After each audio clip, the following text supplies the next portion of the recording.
I want to make the argument that this is the saddest My Hero Academia episode we've ever had in the season. And I think even the saddest episode we'll have the rest of the season. I mean, obviously, we all love Twice. And I think this episode is one that encapsulated kind of the duality of villains, deep philosophical stuff, but it also had amazing animation.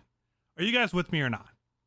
I think I'm with you. I mean, like, what else competes with it? Sir Night Eye, which a character we knew for like maybe half a season, as opposed to like someone know the entire run of the show.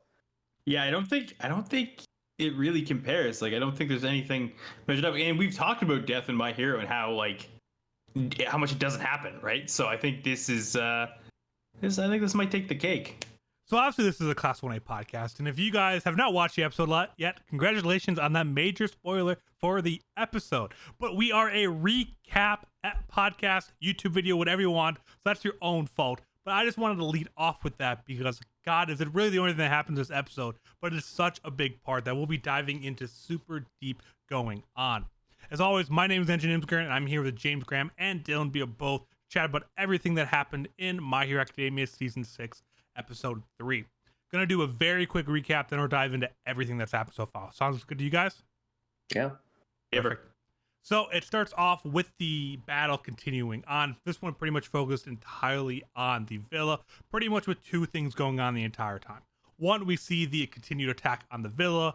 Kaminari is still taking some electricity. We see Edshot take out a bunch of villains, and just pretty much all-out battle ensues. We see a bunch of little fights here. Midnight gets involved. We see Takajiki do some really cool thing, turning into like a centaur pretty much, and we see Ragnarok and all that kind of stuff. So pretty much a whole bunch of battles here. The villains are all scrambling with all their exits now blocked off, and they're continuing to block off more as we go. Pretty much we find out that Reed Destro still didn't know at this point. They're all sitting downstairs like, oh, this is odd, like why isn't everyone here for the meeting? And we see a guy rush in and inform him, and his stress just immediately starts freaking out, which is such a really cool moment for those that don't remember exactly what his quirk does. But while all that battling is happening, we see that Hawks is confronting Twice, and it's pretty much emotional in a lot of different ways, of pretty much Twice realizing that he's messed up for the second time, feeling betrayed by Hawks as well. Hawks having mixed emotions of not really wanting to kill Twice, trying to bring him back over, saying, I'll help you restart, and kind of letting his emotions get in the way. And eventually throughout this entire face-off with a great animation, a lot of great moments, Dabi comes in as well, trying to, it looks like almost in a moment or two, almost killing Twice, but Dabi saving him both times. But Twice is eventually able to get away. But as he's running, about to start going crazy with another Sandman's Blade, Hawks does put him down and kill him for once, which leads to a very emotional moment between Toga, Mr. Compress, and Twice in his final words, with really the final moment being between Toga and Twice as Twice's last clone dies in her arms. And that's really where the episode ends there, with a little bit more of kind of seeing where things go on. But very quick recap there. Obviously a lot of things we'll be talking about here in a second that are a little bit more in depth, but we let off that it was an incredibly sad episode, but I think there was a lot of really good animation here too, and it still felt fast paced and a lot going on, as a war should, while still having really deep emotional moments, which made me. But this is my favorite episode of the season so far. I'll just lead off with that. I'm curious what you guys' thoughts are. Yeah, I think it's my favorite so far as well. I think we're just gonna banger after banger of episodes, though. Yes. Yeah, it's really setting that bar like real high, and this is the nice part. This is 3 for 3 now. This is 3 for 3 of very well done episodes of not getting super like weighed down in like one aspect or another. Like it's not just heavy dialogue or heavy fighting. We are having like a solid mix of both throughout, which is great. And even so, they're still having fun with it too. I mean, I think there's a couple moments where I laughed here, like when Tokiyami had to get in Fat Gum and be like a taxi to go away, while still seeing the flip side of all that, seeing Ragnarok be released, run into the underground, taking out the entire tunnel. So I think there's a lot of really good reveals that it's fun and that we're not feeling just incredibly sad the entire time with the Twice storyline, but that's still not feeling like it's being dampened by cutting away to other things that are happening. So I think, again, it's a lot going on, but they're doing a phenomenal job of separating scenes and allowing you to feel multiple emotions in the same episode without any other one being dampened.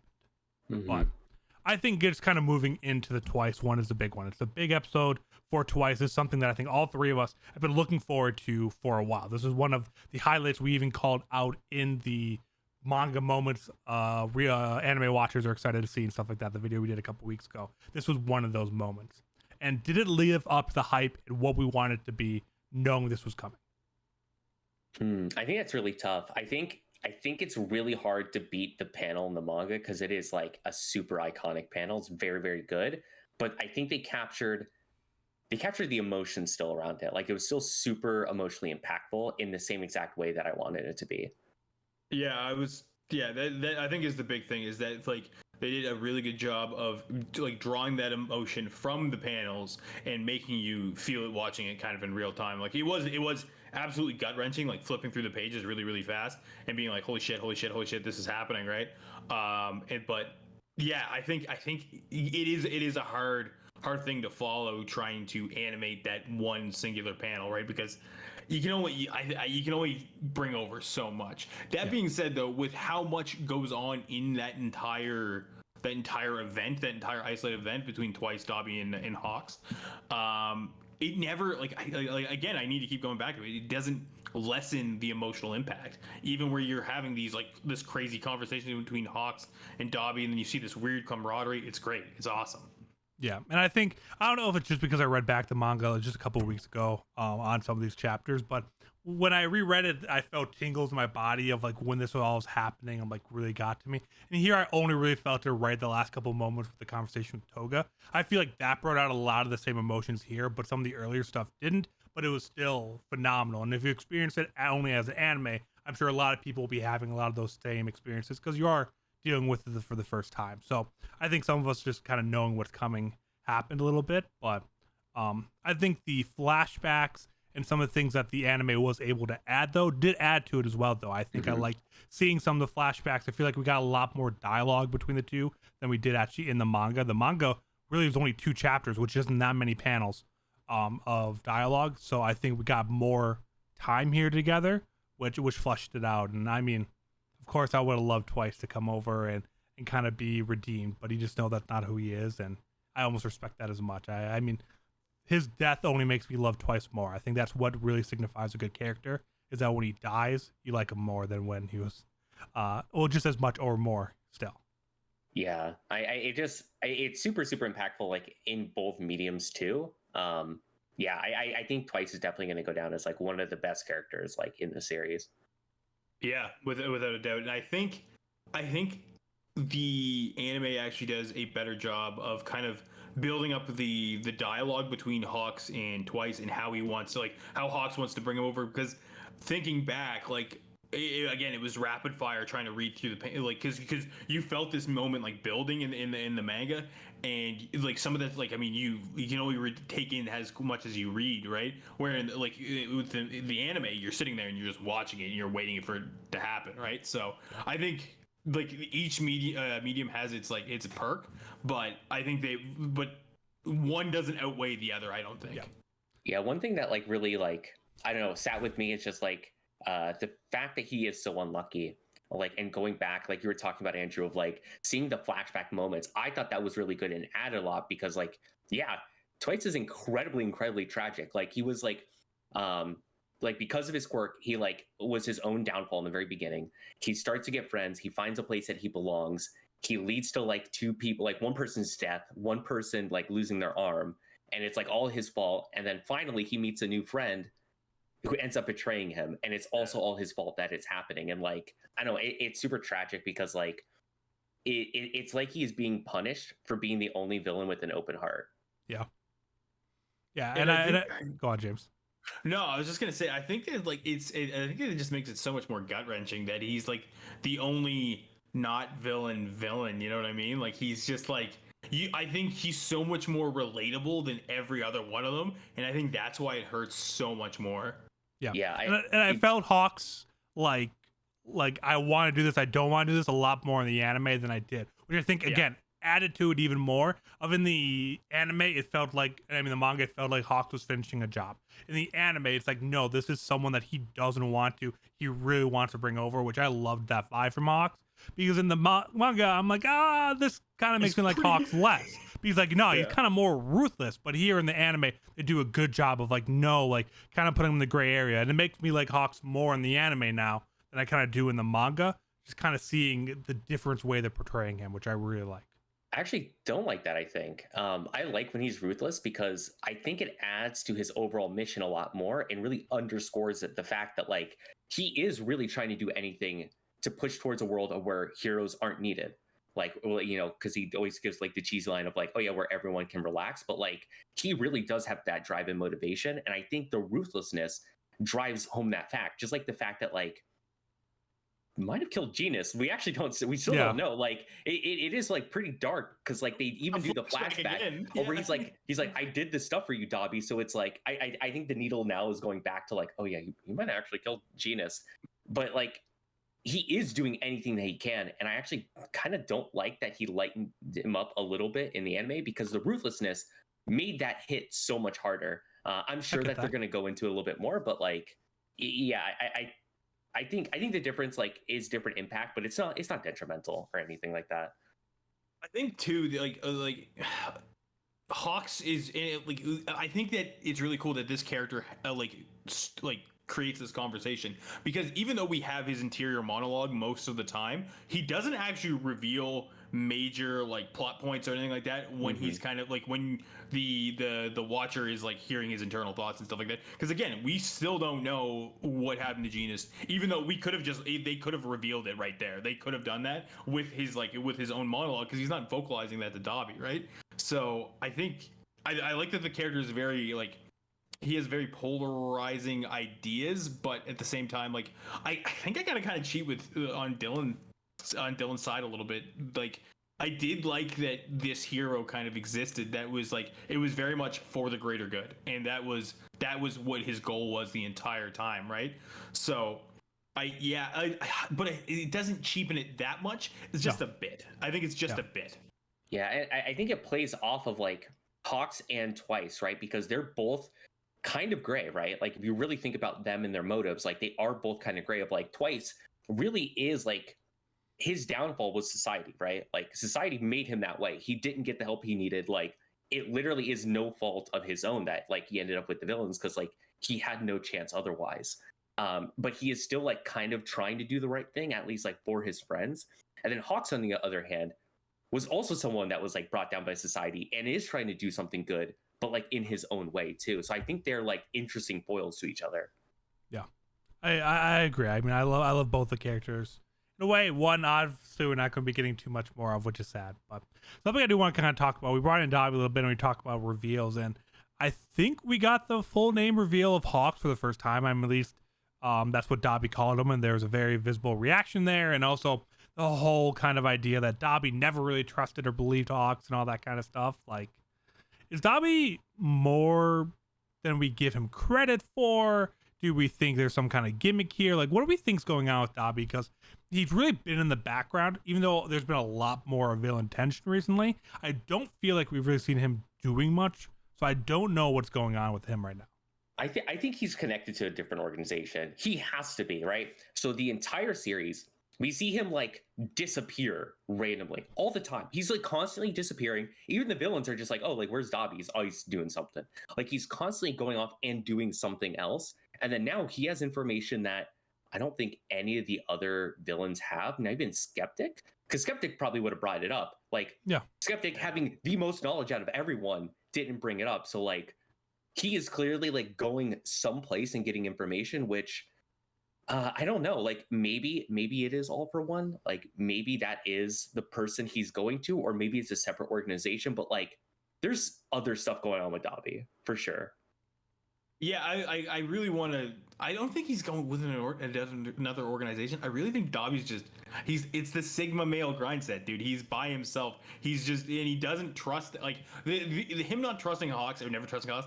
I'm not really writing that off as anything like substantial. I think Dobby has always been like not on the same parallel as Shigaraki as far as like power or anything like that, but I think he's always been like, he's a ally of convenience, not so much an ally of like camaraderie, like similar to like Twice and like Spinner and Compress and stuff like that. I think he's very much like, oh, this organization benefits my means I'm gonna stick with them, right? So I think I like that doesn't really surprise me, but the name drop out of nowhere, like that is, and then again we don't circle back to it. It's just like, oh shit, this guy knows my name, and that's it. That's all we get. And I don't think we don't know that no one knows Hawk's name up to this point.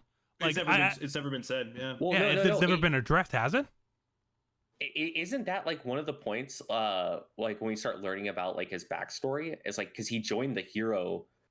I forget what that organ, like they the government people, him, didn't they, or something like that? Like, isn't there a flashback with him like being talked to by like the hero administration, and then being like, "Yo, you're ours now," sort of. Yeah, because I mean, he's essentially a spy, right? And so like. Yeah. Why would he have like a real name? So there's a reason why they brought it up, right? Yes. Like we will learn more.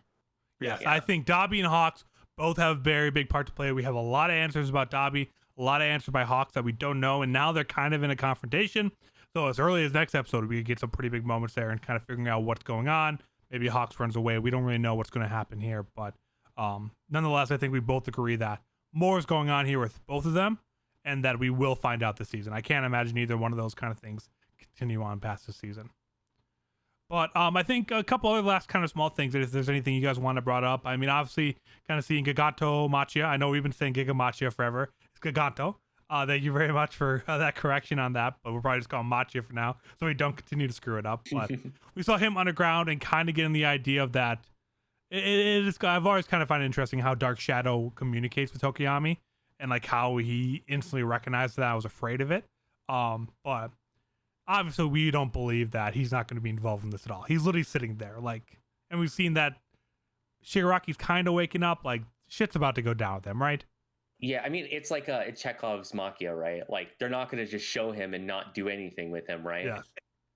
I mean, yeah. I feel like that's happened in My Hero before, but I don't feel like it's going to happen here. Yeah, and I do like that there's a degree of like hubris too on like the hero's part, where they're just like, well, Shigaraki's taking a nap right now, and nothing's gonna happen here, right? And like I don't think that's a knock on like Fatgum specifically, but I think that's more so the greater plan of the heroes. It's just like they're just like, well, he's down there. They're going off intelligence. That they're saying, hey, we have 4 months. We're at 3 months. We're good.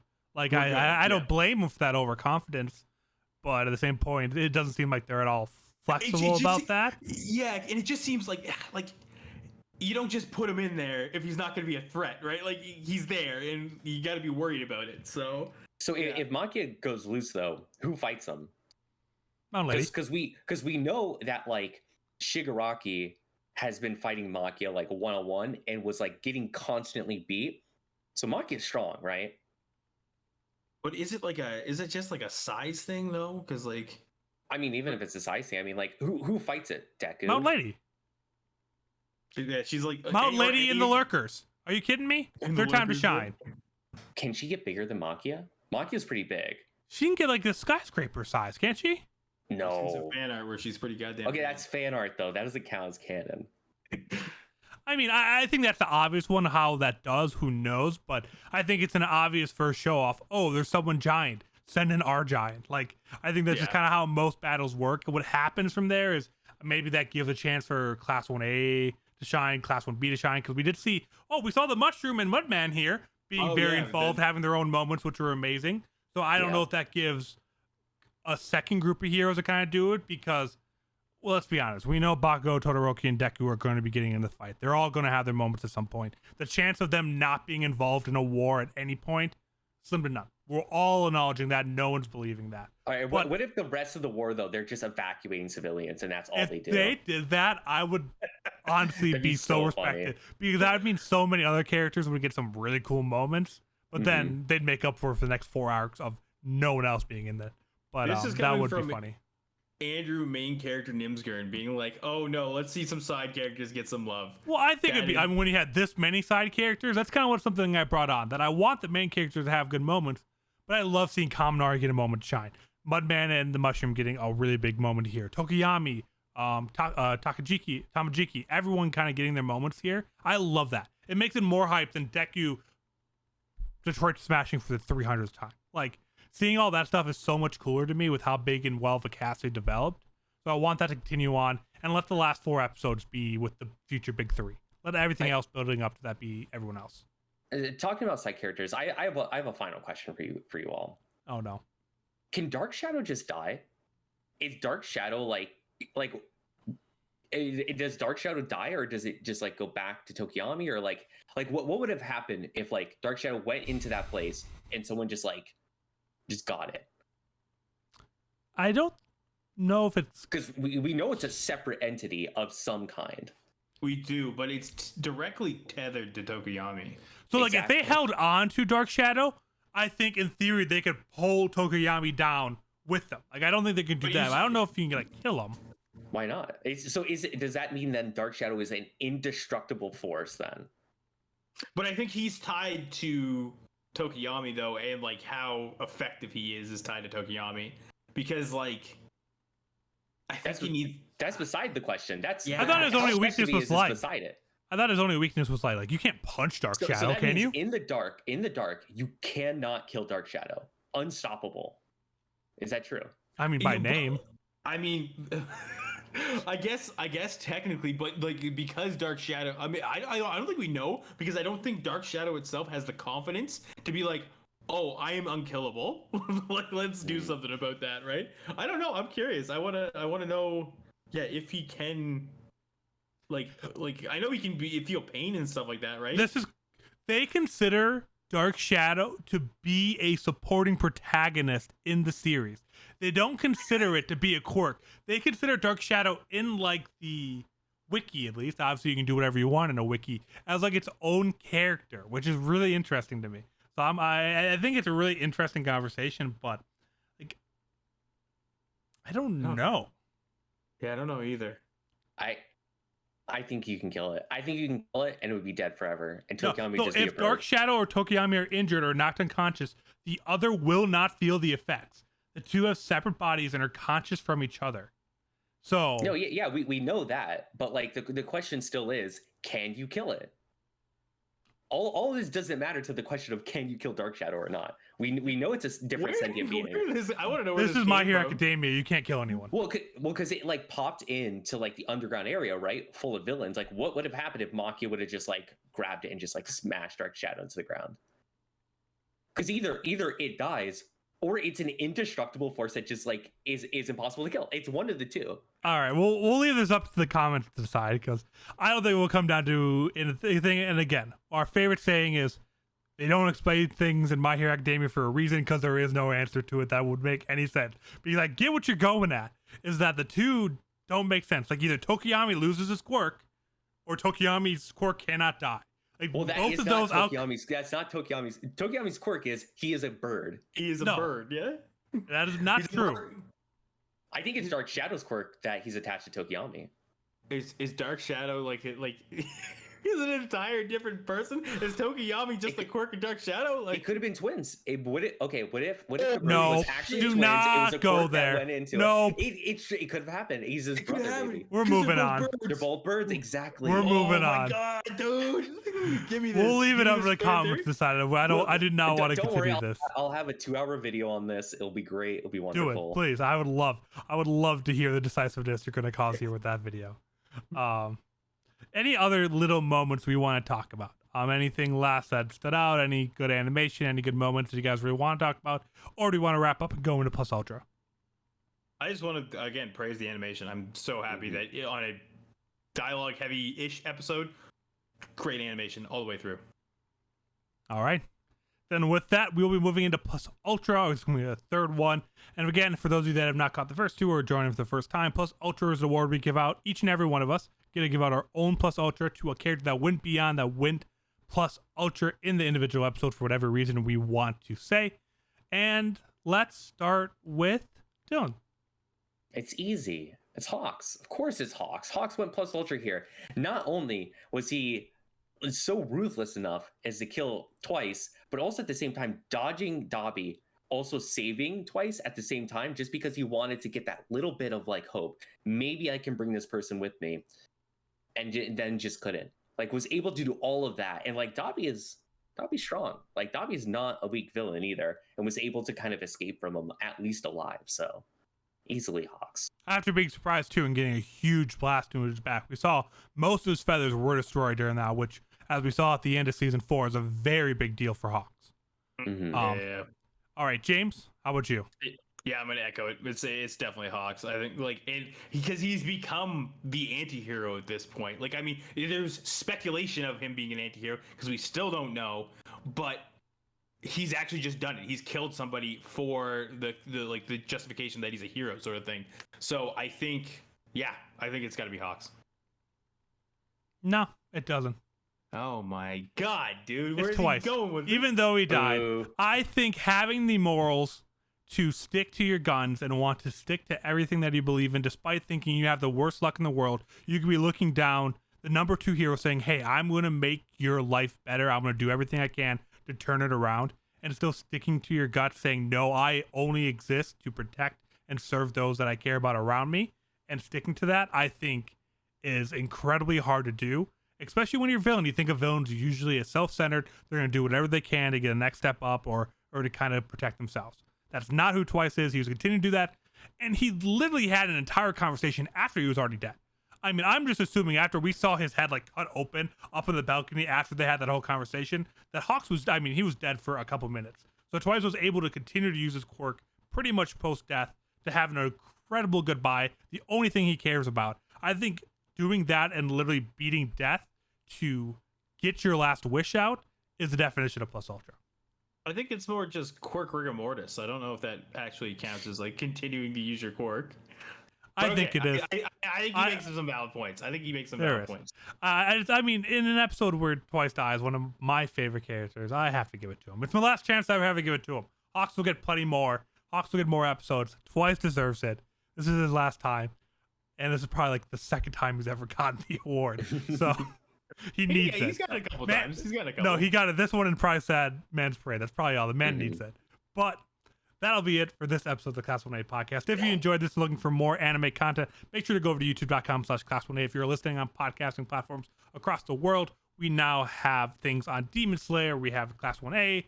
I mean, My Hero, obviously. We have Blue Lock we just started. We're doing more and more as we get going, so make sure to check that out. Otherwise, go over to twitter.com/Class1A pod to stay up to date with everything that we are doing over there, updates on our stuff and all that.